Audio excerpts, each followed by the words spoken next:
pictures from Nashua, New Hampshire, where folks are still voting. We're seeing a late surge of voting at key polling places in New Hampshire as we await the first results of the leadoff presidential primary. We want to welcome our viewers in the United States and around the world. I'm Wolf Blitzer in the CNN Election Center. We're less than an hour away from our first chance to potentially project a winner once the last polling places close across the state. The 2020 Democrats are in a volatile race featuring showdowns between centrists and progressives. Bernie Sanders and Pete Buttigieg are both aiming for victory tonight after the muddled results in Iowa where they were neck and neck.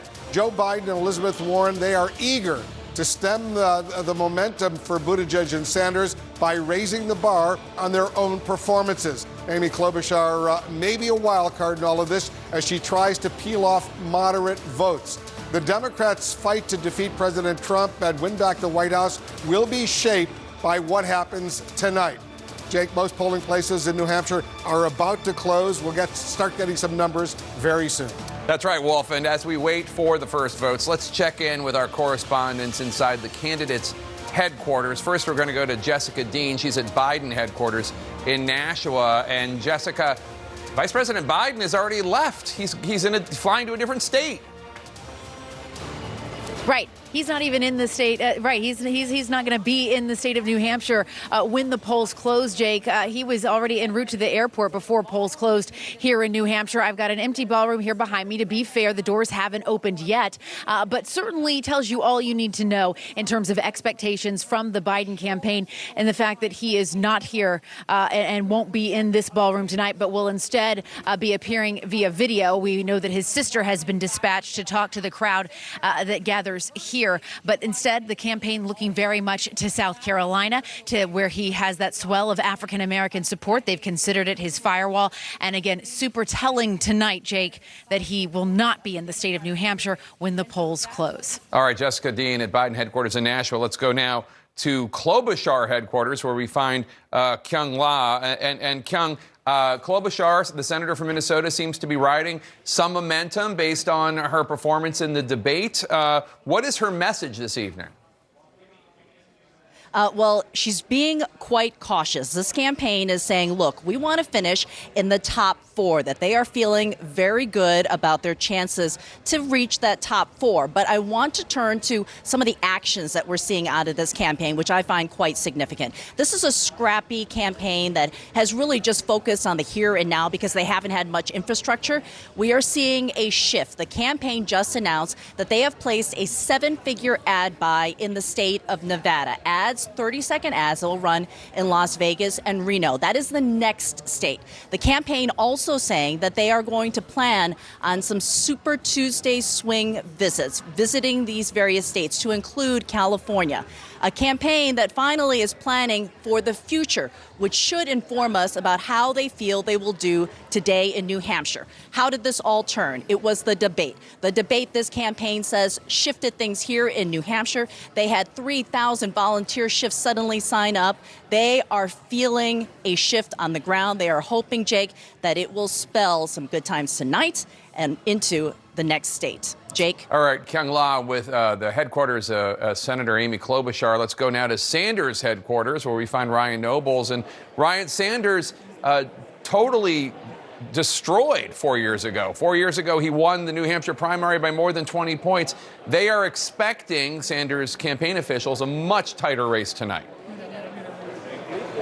No doubt about that, Jake. They do expect it to be a close race here tonight. And we point to those exit polls that David Chalian was talking about earlier that said about 12% of the folks that have voted so far tonight are new voters, and that's a pool of voters that the Sanders team is really counting on. They want to expand the electorate, and I've been in touch with Jeff Weaver, who's a top aide to Senator Sanders. He said that they've been tracking these new registrants at a couple of key precincts that they believe are strongholds for the Sanders campaign, including the University of New Hampshire. They said there was a long line of new registrants who are voting for the first time. And he also said in two of the key precincts that they're tracking, there are at least 700 new registrants. So perhaps that's not a huge number across the state, but the Sanders campaign right now taking heart that in those key areas where they know they are strong, where he's drawn drawn big crowds, and they have made a lot of voter contact. They have seen positive numbers in terms of new registrants. But you're right, Jake. They still expect this to be a close race, although they are still hoping to come out with a victory. Jake? All right, Ryan Nobles with the Sanders campaign. And as we await the polls closing, we are getting more exit poll results.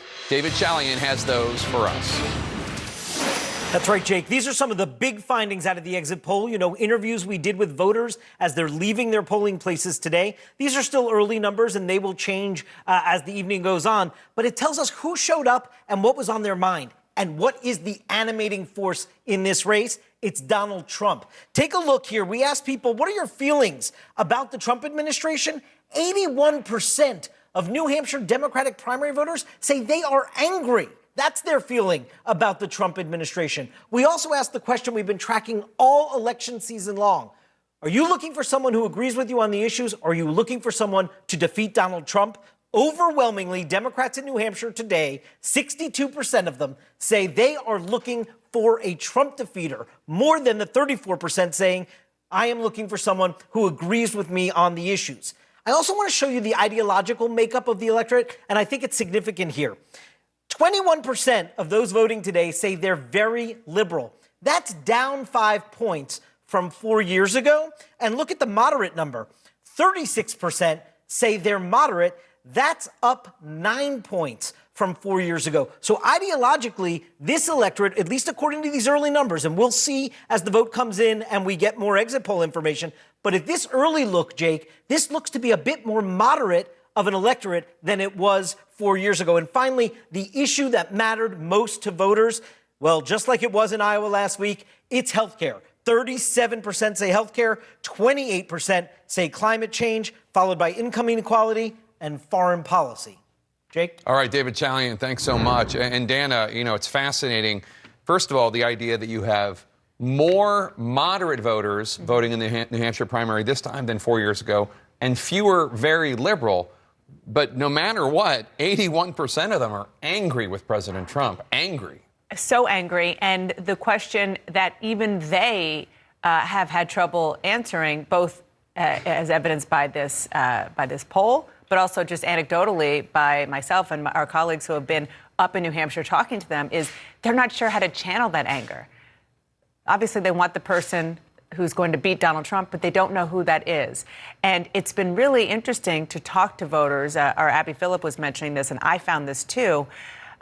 You almost hear them talking like pundits, like they're trying to game out how their vote is going to impact the election, how their vote is going to decide, you know, not just who the nominee will be, but how their vote is going to maybe ice out another candidate and so on and so forth. So people are thinking strategically, but they're also not sure what that strategy should be. And it has led to a lot of frustration and in some cases paralysis when it came to deciding who to vote for, which is why there were so many late breakers. And also, as we've seen in different polls, these are exit polls, polls of individuals who have just voted.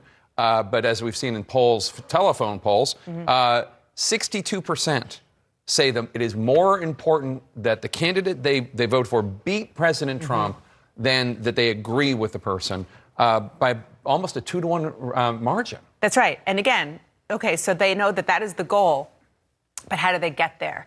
And you know, look, there is ideology. There is the position that matters to a good chunk of the people who are talking to our pollsters in this exit poll. But the fact that it is so big, that number is so big, is fascinating. The only other thing that I wanted to point out is something that we heard from Kyung and others about the impact of the debate, the last debate Friday night, and how Amy Klobuchar did, you know, incredibly well, again, anecdotally, but also if you look at the polls, if you look at the money that she raised and the fact that she has already planted her flag in the next state, in Nevada for that caucus, shows that they're bullish in that campaign about their chances tonight. So we'll see if that plays out. We'll see if the voters agree.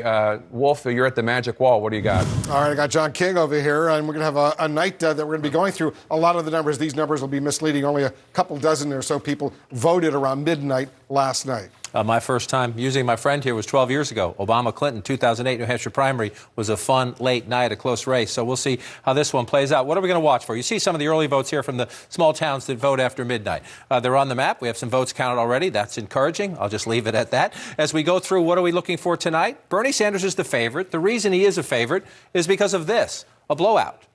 4 years ago. He's from Vermont. This is New Hampshire. One of the things we'll look at tonight, can Senator Sanders deliver in a more crowded race? These towns here are where he ran strongest, where his margin of victory was largest against Hillary Clinton. Some are bigger than others, but can Bernie Sanders run up the vote? And you will notice the pattern.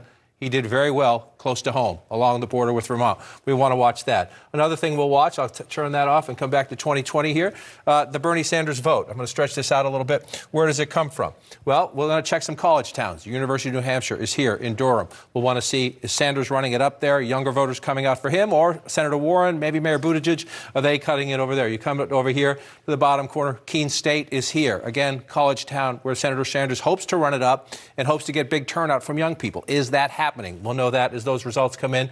There's someone in the room, I'll let him speak up later, who understands Hanover, another college town. Senator Sanders, again, looking to run up his vote here. You look for clues. Is the young Sanders base coming out? And are young voters coming out? And are they voting for Senator Sanders in those big numbers? There'll be a lot we look at throughout the night, Wolf, but there's just one thing I want to do as we start to wait for the first votes to come in, is just show most of the population in New Hampshire is to the south. Right, suburbs, smaller cities down here, people who've left Massachusetts for tax reasons, more of the economy is down here. One of the things I'll be looking at is in this corridor, straight down here. Why is that? Concord is the state capital, a political establishment town. Let's see how that one plays out. Is one candidate getting more of the people who are